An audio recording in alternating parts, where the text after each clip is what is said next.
think of what's happened to our country.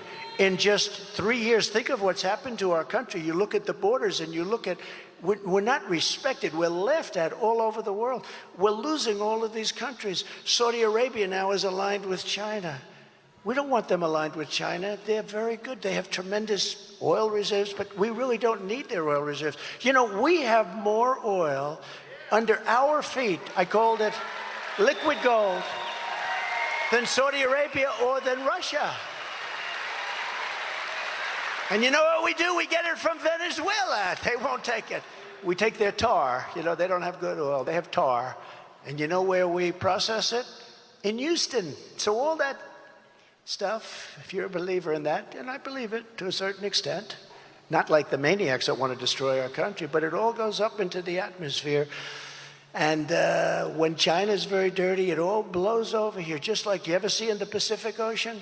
We're taking tons and tons and tons of garbage because China dumps their garbage in the Pacific and the tide flows it in toward Los Angeles. We're picking up their garbage. And then they say, we have to keep our claim. No, they have to participate because it blows over in 3 to 4 days. So what good does it do for us to destroy our businesses by putting controls all over the place? By we had a trucker. I saw him over here someplace, a father and a son. I said, I read last night where they want to make all of these big trucks that travel all over the country. They want to make them all electric. It doesn't seem to make sense to me. He said, it will destroy the industry because they go for 2 hours and then you have to charge them for 4 hours, right? He was saying it doesn't work, and they put it on. They don't even talk. You got to talk to the people. You got to talk to the people in the trucking industry.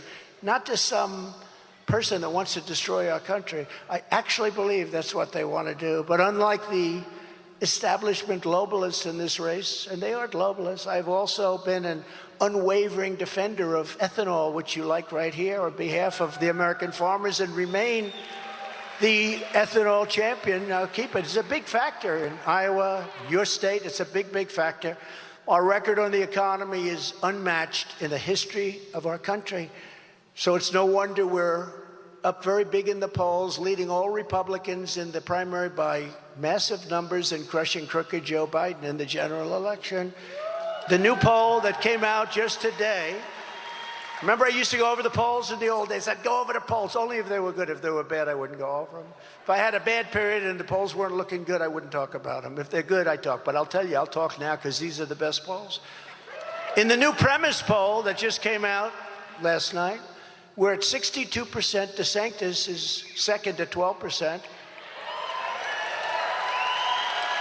But he's sinking rapidly. So we're at 62, he's at 12. He's not doing a great job. And the rest of the people are in single digits. You know, we have a couple of them that are at 0. I wonder, what's this guy from Arkansas? I love Arkansas. This guy, Hutchinson, Ada. I call him Ada Hutchinson. What the hell is he doing? He's at 0. He's been working so hard. He's a nasty guy, actually, but he's been working so hard. He's at 0. Does he think he can win? He's not going to be picked for a cabinet post if that's what he's thinking about. But in the Redfield-Wilton poll, just came out a few hours ago, we're at 65%. DeSantis is at 9%. Now we're hitting the big league.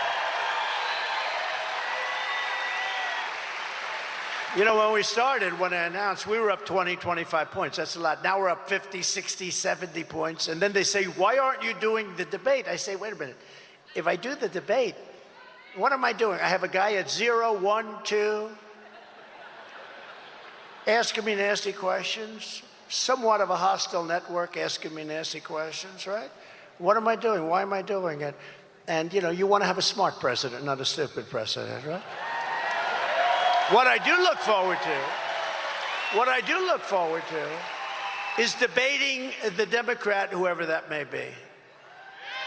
And again, it's going to be interesting to see because I don't think he makes it to the starting gate, but maybe he does.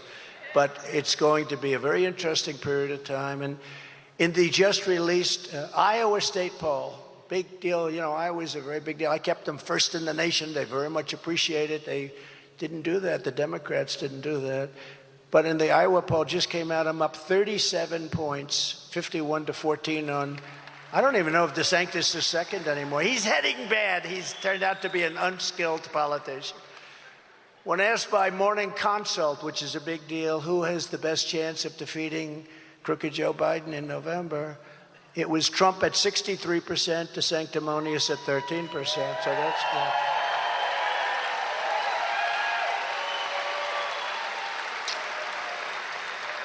And Christie and her incredible, by the way, he's an incredible guy. Her husband is an incredible guy, and I appreciate you putting up with everything in the world of politics.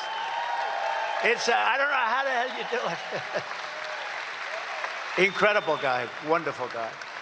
But we're doing well, and she's doing so well. I looked at your polls. I'm not going to talk about it because I think you might be beating me in the state, and that's unacceptable. Usually I come in. It's unacceptable, Christie, to have that happen. But we're leading Biden in an electoral landslide by 5 points, 6 points, 11 points, 7 points in various other polls. A couple haven't won. You know, as a Republican, when you lead a Democrat in a presidential race by 2 or 3 points, it means you're way ahead. But it's sort of different because the polls are very skewed, it's called. But people that don't know politics, one poll came out last week, I'm leading by 3. And a friend of mine said, how the hell can you only be leading by 3? This guy, he can't speak. And I said, that's the world of politics.